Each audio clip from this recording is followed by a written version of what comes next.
Leo, if God is all loving, how come there is evil in the world? Why would God create such a terrible world? Why does so much suffering exist?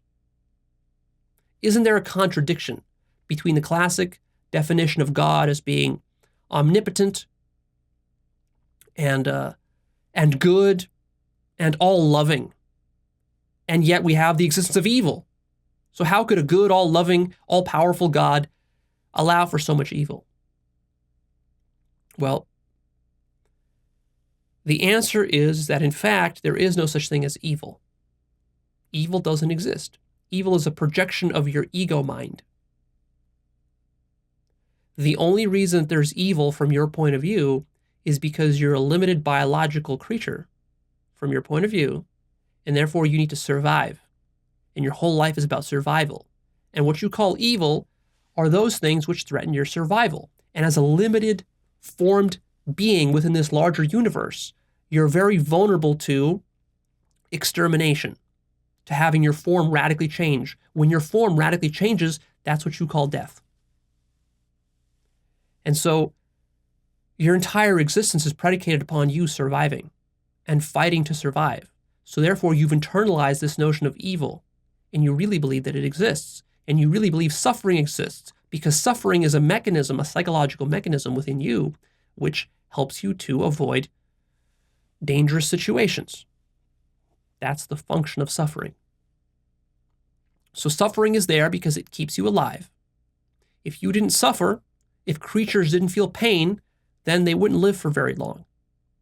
And therefore, you wouldn't be here questioning what God is, or what suffering is, or what evil is, or why there's so much evil in the world. You wouldn't exist at all. You would be that infinite formless Godhead, which can't do anything because it's infinite and it's formless, which isn't very interesting. So God needs to incarnate itself into the world. But when it incarnates itself, it makes itself limited. And therefore, it obligates itself to now play the game of survival, which necessitates pain and suffering. So, from God's point of view, there's no such thing as evil. Nothing terrible is happening in the world. The world is perfectly fine and beautiful, and so there's no contradiction at all.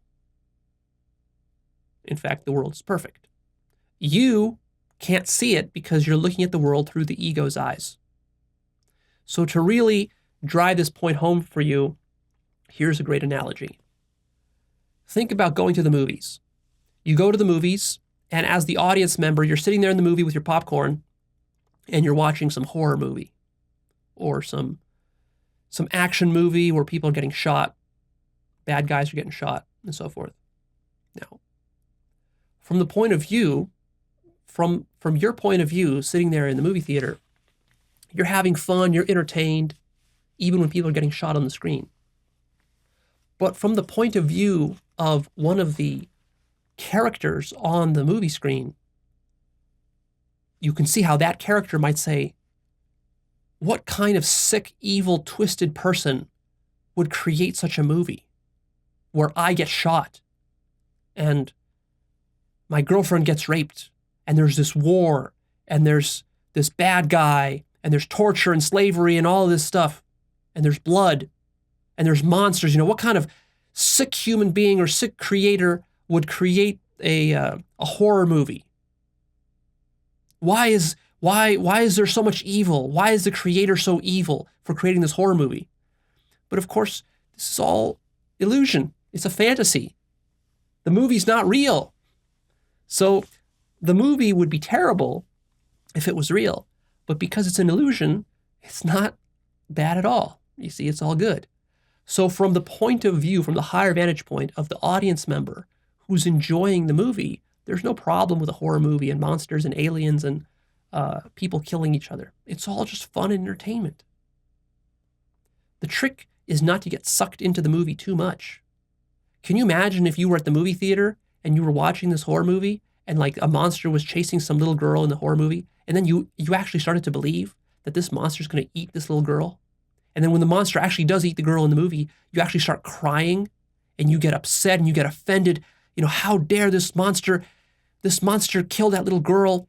And he made her suffer. Look at all the pain. And what kind of sick movie director would sacrifice a little girl for this monster, to feed this monster? How sick is this?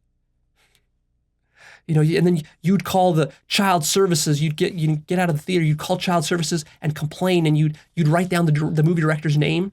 When the credits roll, you'd write it down, and then you'd call the police. You'd call the FBI and tell them, this guy, he killed a little girl for this monster. See, it's delusion, literally delusion.